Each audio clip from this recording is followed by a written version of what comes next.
नमस्कार मेरे प्यारे बच्चों, आप सभी का मंसूर सर क्लासेस पे स्वागत है। चलिए शुरू करते हैं आज की नई क्लास है एप्लीकेशन ऑफ गॉस लॉ।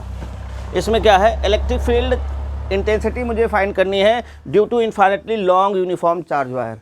एक अनंत लंबाई का चालक तार है जो एक समान रूप से आवेशित है, उसके निकट हमें एक वैद्युत क्षेत्र की तीव्रता ज्ञात करनी है। तो भैया जहां पे हमें ज्ञात करनी है उससे गुजरता हुआ, उससे पास होता हुआ हमने एक गॉसियन सरफेस बना लिया है। और ये जो गॉसियन सरफेस बनाया है ये सिलेंड्रिकल ही बनाया है, क्योंकि जो वायर है वो भी सिलेंड्रिकल है। और गॉस लॉ जो एप्लीकेबल होता है वो केवल सिमेट्रिसिटी के लिए ही एप्लीकेबल होता है। इसलिए देखो यहाँ पे जो सिलेंडर बनाया है तो जैसा इधर है वैसे पार्ट इधर होगा, ठीक। तो अब इसमें लिखेंगे क्या, let there is a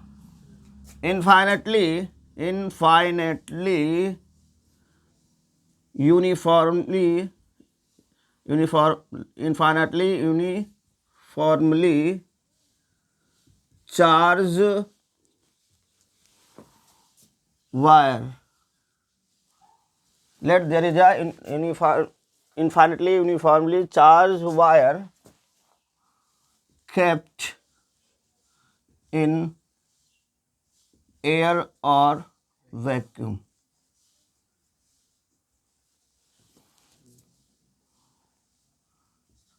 At distance r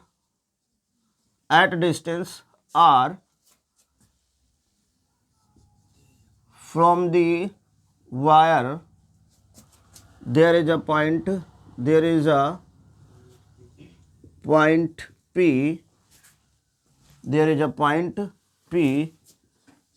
where we are going to calculate electric field intensity, ठीक है ना भैया। so we consider a Gaussian surface passing through point P। मैंने जो लिखा है समझ में तो आ गया होगा ना, पूरा दिमाग में सेट हो गया होगा। हिंदी में लिख देते हैं मेरे प्यारे बच्चों। हिंदी में देखेंगे भैया, माना एक अनंत लंबाई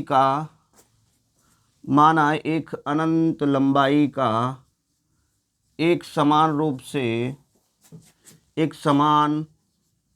रूप से आवेशित चालक तार निर्वात अथवा वायु में रखा गया है, जिससे r दूरी पर एक बिंदु P है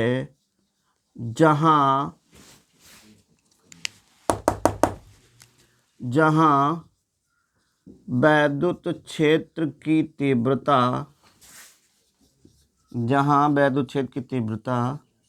ज्ञात करनी है।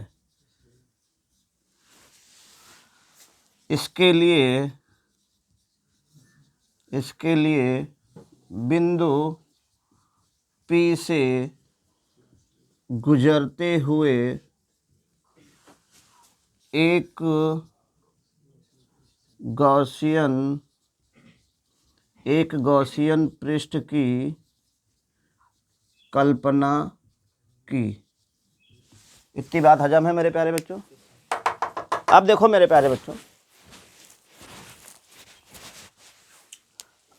जब ये गॉसियन सरफेस हो जाएगा तो देखो ध्यान से, तो फ्रॉम फिगर अब हम चित्रानुसार गणना करना शुरू करते हैं। Phi E phi E equal to क्या होगा, Q inside by epsilon naught. मतलब क्यू इनसाइड का मतलब इसके अंदर जो चार्ज है वो बाई एप्सिलॉन नॉट। भैया गॉस का एप्लीकेशन है तो सबसे पहले मैंने लिख दिया गॉस एप्लीकेशन। अच्छा देखो इसके अंदर कितना चार्ज है, चार्ज तो ये पूरा यूनिफॉर्मली डिस्ट्रीब्यूटेड है, लॉन्ग है ना, लेकिन मुझे इतना ही चार्ज लेना है क्योंकि मैंने गॉसियन सरफेस बनाया है और मुझे गॉसियन सरफेस से ही गुजरने वाला फ्लक्स वो चार्ज चाहिए इसके अंदर जो है। तो देखो ये इसके अंदर कितना चार्ज है इसको देखने के लिए इसने हमें दे रखा है। देखो मैंने इस चीज़ को यहाँ पे नहीं लिखा है, लिखता तो और बड़ा हो जाता है, इसलिए डायग्राम में ही बना के लिख देंगे कि लैम्डा है लीनियर चार्ज डेंसिटी, रेखीय आवेश घनत्व। ठीक, तो रेखीय आवेश घनत्व तो क्या कहता है, इसका मतलब होता है 1 मीटर में जो चार्ज है, क्या है भैया, चार्ज, वो लैम्डा है। तो 2 मीटर में कितना चार्ज हो जाएगा, 2 लैम्डा। 3 मीटर में कितना चार्ज हो जाएगा, 3 लैम्डा। मैंने माना कितना है, L मीटर, तो L मीटर में कितना चार्ज हो जाएगा, लैम्डा L। ठीक, तो ये जो होगा लैम्डा L, ये क्या काम करेगा, ये करेगा क्यू इनसाइड, मतलब ये ही तो अंदर है, गॉसियन सरफेस के अंदर ही तो चार्ज है भैया ये। तो यहाँ से हो जाएगा phi E equal to lambda L by epsilon naught. समीकरण इक्वेशन नंबर फर्स्ट यहाँ दिख रहा है। अच्छा एक बात सुनो मुझे इलेक्ट्रिक फील्ड इंटेंसिटी चाहिए, मैंने फ्लक्स निकाला है, लो काम खत्म ना। अब इलेक्ट्रिक फील्ड इंटेंसिटी क्या होती है, इलेक्ट्रिक फील्ड इंटेंसिटी एक और फ्लक्स निकालने का हमें फार्मूला पता है, ई डॉट डी ए। ये होता है कि नहीं होता भैया। अब इलेक्ट्रिक फील्ड का जिक्र इसमें है, इसका मतलब हम इसको भी यहाँ पे यूज करेंगे, ठीक है ना भैया। चलो इसको भी जिक्र करने के लिए देखो ध्यान से, ये प्लस प्लस प्लस है, इसका मतलब यहाँ से इलेक्ट्रिक फील्ड निकल रही होगी, ऐसे बाहर जा रही होगी ना, यहाँ से भी इलेक्ट्रिक फील्ड ऐसे निकल के बाहर जा रही होगी, यहाँ से भी ऐसे जा रही होगी, यहाँ से भी ऐसे जा रही होगी, यहाँ से इलेक्ट्रिक फील्ड ऐसे जा रही होगी, ऐसे जा रही होगी। भैया प्लस चार्ज है, बाहर की ओर जाएगी ना इलेक्ट्रिक फील्ड, पीछे भी नीचे भी बना लो, इससे हमें कोई मतलब नहीं, मेरा तो इतने से काम है। लेकिन अच्छा इधर ये सिमेट्रिक है, इलेक्ट्रिक फील्ड इधर जा रही होगी तो इधर भी तो जा रही होगी, जा रही होगी कि नहीं जा रही होगी भैया, इधर भी तो जा रही होगी। एक चीज देखो, आर डिस्टेंस इधर है और सिमेट्रिक है, मतलब आर ए डिस्टेंस इधर भी होगा, तो चार्ज यहाँ के लिए, यहाँ से इधर के लिए देखो, कहने का मतलब इस पूरे सरफेस पे इलेक्ट्रिक फील्ड जो होगी वो क्या होगी, कांस्टेंट ई होगी, और इधर भी जो इलेक्ट्रिक फील्ड जा रही होगी वो क्या होगी, कांस्टेंट होगी, ई होगी। ठीक है, अच्छा अब ध्यान से देखेंगे तो एक मेरे पास सरफेस एरिया ये वाला बनेगा, बनेगा कि नहीं बनेगा भैया, और दूसरा सरफेस एरिया ये वाला बनेगा, ये वाला बनेगा कि नहीं बनेगा भैया। पहला सरफेस एरिया दूसरा सरफेस एरिया। अच्छा ये जो ये है सिलेंडर ऐसा बनाया है, पहला सरफेस एरिया, दूसरा सरफेस एरिया, और ये कर्व वाला तीसरा सरफेस एरिया, इसको मैंने बोल दिया तीसरा सरफेस एरिया। क्या बोल दिया भैया, तीसरा सरफेस। ठीक, कोई डाउट तो नहीं, इतना नोट कर लो, ये मिटा दे तब चर्चा करें आगे। आओ भाई चलो आओ देखते हैं, देखते हैं। देखो इसको थ्योरी जो लिखी है यहाँ पे मिटाना पड़ेगा है भैया।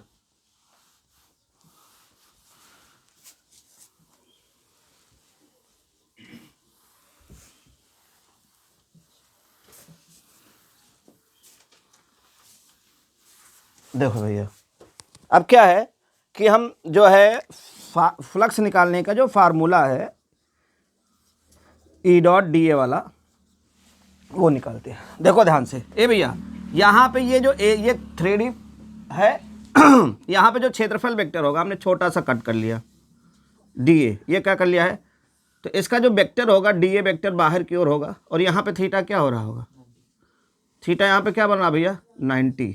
थीटा किससे देखा जाता है, इलेक्ट्रिक फील्ड और एरिया वेक्टर में, देखो ये 90 डिग्री बन रहा है।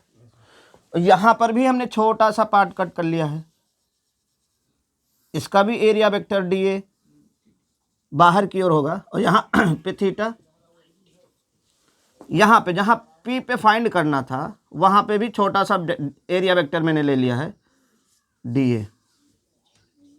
यहाँ पे इलेक्ट्रिक फील्ड ऐसे है और डी ए ऐसे है, तो थीटा यहाँ पे क्या रहेगा 0 degree.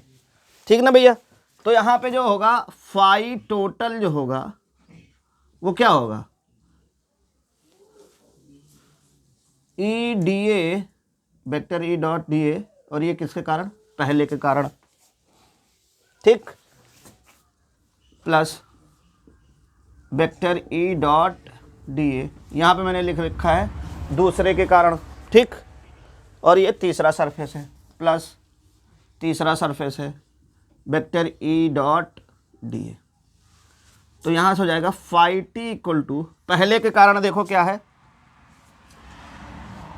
E D A cos 90 हो जाएगा भैया, थीटा 90 ना, plus E D A cos दूसरा जो है ये भी 90 है, plus E D A cos 0। देखो भैया 90 जीरो होता है तो ये पूरा जीरो, कॉस 90 जीरो होता है तो ये पूरा जीरो, बचा अपने पास कितना, क्योंकि कॉस 0 की वैल्यू 1, तो फाई टी, चाहे आप फाई टी टोटल बोलो इससे या फाई ई बोलो, दोनों बात ही एक ही है। यहाँ से क्या हो जाएगा, ई डी ए, क्या हो जाएगा भैया, ई डी ए। और इलेक्ट्रिक फील्ड देखो हर जगह क्या है, एक जैसी है, इलेक्ट्रिक फील्ड एक जैसी, मतलब इलेक्ट्रिक फील्ड क्या है, कांस्टेंट। तो इलेक्ट्रिक फील्ड क्या हो जाएगी भैया, अब मैं टी की जगह पे ई लिख दे रहा हूँ, कोई दिक्कत ना, फाई टी टोटल था, चलो ई लिख लो यार, इलेक्ट्रिक फ्लक्स की बात कर रहे हैं, नहीं कुछ लोग कहेंगे सर यहाँ ए लिखते हैं वहाँ टी लिखते हैं, तो इलेक्ट्रिक फील्ड बाहर आ जाएगा, यहाँ पे क्या रहेगा, डी ए। डी ए का मतलब क्या होता है, area, D A D A D A, छोटा छोटा area, D A D A D A D A D A D A D A D A है भैया, इसका D A D A D A D A D A D A D A D A D A D A D A D A D A, मतलब पूरा area, कौन सा, curved surface area, मतलब वक्र पृष्ठ, और बेलन का वक्र पृष्ठ 2 pi R H, 2 pi R H, H की जगह पे क्या है, एल, तो पाई ई बराबर E into 2 pi R, R क्या है, एच, एच की जगह पे यहाँ पे क्या है, एल। इसे दे दिया क्वेश्चन नंबर, देखो मेरे प्यारे बच्चों, इक्वेशन फर्स्ट है और ये इक्वेशन, दोनों में फाई फाई है ना, मतलब फाई फाई है तो बराबर हो जाएगा ना, from equation first and second, ये हो जाएगा lambda L by epsilon not, इधर होगा ई 2 पाई आर एल, एल से एल को मार दिया, मुझे इलेक्ट्रिक फील्ड चाहिए ना, तो इलेक्ट्रिक फील्ड यहाँ रोक लो और बाकी सबको भेज दो, लैम्डा बाई 2 एप्सिलॉन 2 पाई पहले लिख लो, एप्सिलॉन लिख दो, बाद में आर लिख दो, ठीक है ना भैया। जब ऐसा किया जा रहा होगा, जब ऐसा किया जा रहा होगा तो लैम्डा कांस्टेंट होगा, 2 तो कांस्टेंट होता है, पाई कांस्टेंट होता है, एप्सिलॉन नॉट भी कांस्टेंट होता है, मतलब इलेक्ट्रिक फील्ड क्या होगी, आर पे डिपेंड होगी, इन्वर्सली होगी, ठीक है ना भैया। जल्दी नोट कर लो, तो इसका ग्राफ भी ड्रा कर दे, अच्छा ग्राफ यहाँ ड्रा कर देते हैं, देखो ध्यान से, ये भैया इधर देखो, ये है मेरी इलेक्ट्रिक फील्ड और ये है मेरा आर, यहाँ से देखो, अगर आर बहुत ज़्यादा होगा तो इलेक्ट्रिक फील्ड बहुत कम होगी, आर बहुत ज़्यादा, और दूसरा क्या है, आर बहुत कम होगा तो इलेक्ट्रिक फील्ड बहुत ज़्यादा, तो आर बहुत कम मतलब 0 के करीब होगा तो इलेक्ट्रिक फील्ड बहुत ज़्यादा होगी, और जैसे जैसे डिस्टेंस बढ़ेगी, ये इसका ग्राफ है, कौन सा ग्राफ है भैया, is inversely proportional to 1 by R. Cylinder से लेकर आपकी सारी संभावनाएं जो डिटेल थी वो यहाँ पे ख़त्म हुई। मैं समझता हूँ कि आप सभी प्यारे बच्चों को ये समझ में आया होगा, अगर किसी बच्चे को डाउट है तो मुझसे पूछ सकता है। चलो मेरे प्यारे बच्चों, एक क्वेश्चन है, एक इन्फाइनेटली लॉन्ग वायर है जिसका जो है लीनियर चार्ज डेंसिटी जो है lambda equal to 4 micro coulomb पर मीटर दे रखा है, आर इक्वल टू 4 मीटर पर इलेक्ट्रिक फील्ड की इंटेंसिटी फाइंड करनी है। चलो देखते हैं। ए भैया फार्मूला क्या होता है, ई दे रखा है, आर दे रखा है, लैम्डा दे रखा है, ई फाइंड करना है, तो फार्मूला क्या होता है, अभी अभी पढ़ा है, lambda by 2 pi epsilon not into, यही है। देखो ध्यान से, अगर मैं लैम्डा की वैल्यू रखता हूं तो ये इसको मैं क्या लिखूंगा भैया, 4 माइक्रो है तो 4 इंटू 10⁻⁻6 कूलम पर मीटर, आर तो मीटर में ही है। अच्छा, लैम्डा की वैल्यू रख दिया, आर की वैल्यू रख दिया 2 पाई एप्सिलॉन नॉट, 2 की वैल्यू रखो 2, पाई की वैल्यू रखो 3.14, एप्सिलॉन नॉट की वैल्यू रखो 8.85, रखो ना, इंटू 10⁻⁻⁵। अरे इतनी बदतमीजी करने की कहाँ ज़रूरत है यार। देखो जरा, 2 से ऊपर 2 से नीचे, 2 से ऊपर 2 से नीचे गुना कर दो, 2 2 कट जाएगा, कोई दिक्कत थोड़ी ना है। 2 लैम्डा और यहाँ बन जाएगा 2 दूना 4। अब देखो इसे 1 भी तो लिख सकते हो ऊपर। इतने की वैल्यू तो हमें पहले से पता होती है। 9 गुणे 10 की घात 9 ई बराबर 9 गुणे 10 की घात 9 गुणे 2 गुणे लैम्डा की वैल्यू है 4 गुणे 10 की घात -6। नीचे कितना है आर तो भूल गए थे यार। आर अलग लिखो यार। आर की वैल्यू है 4 से हमारा 4 नदुन्नी 18 और 9 से 6 गया प्लस मरे यार। एक और इधर खिसका के लिखा चाहो तो लिख लियो। 1.8 इंटू 10⁴ यूनिट होती है न्यूटन पर coulomb. This is your answer. और आज के लिए मेरे प्यारे बच्चों इतनी क्लास काफ़ी है। धन्यवाद। नोट कर लें।